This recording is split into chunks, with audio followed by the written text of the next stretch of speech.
isang aswang sa baryo Kamansi, sa isang malayong baryo na tinatawag na Kamansi. Itong lugar na ito ay nangyari sa Bulubundukin, na parte ng North Cotabato.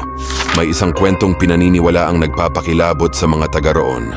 Ito ang kwento ng isang aswang na nagtatago sa anyo ng isang tahimik na babae.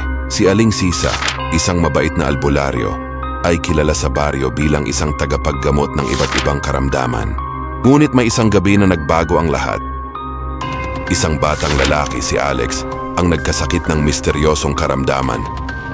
Ang mga sugat sa kanyang katawan ay hindi gumagaling at tila lalong lumalala. Pumunta ang kanyang mga magulang kay Aling Sisa upang humingi ng tulong. Ngunit sa halip na lunas, isang madilim na sikreto ang nadiskubre nila.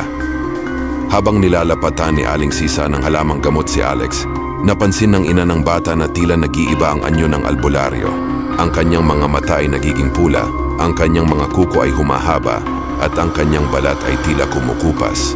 Sa takot, nagbalik loob ang ina ng bata sa kanilang tahanan at agad na ikinuwento sa mga kapitbahay ang nakita. Kinabukasan, kumalat na ang balita sa buong baryo. Lahat ay takot at nagdududa kay Aling Sisa. Isang gabi nagpasya ang mga matatapang na kalalakihan ng baryo na puntahan at usisain si Aling Sisa. Armado ng mga sibat at pangontra, sila ay nagtungo sa kanyang kubo. Ngunit pagdating nila doon, wala na si Aling Sisa. Ang natagpuan lamang nila ay mga bakas ng paa na tila hindi sa tao. Mga bakas ng isang nilalang na may matatalim na kuko. Sa gitna ng kubo, natagpuan nila ang isang lumang aklat na may mga kakaibang letra at simbolo.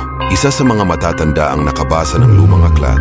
Nalaman nila na si Aling Sisa ay sinumpa ng isang matandang mangkukulam.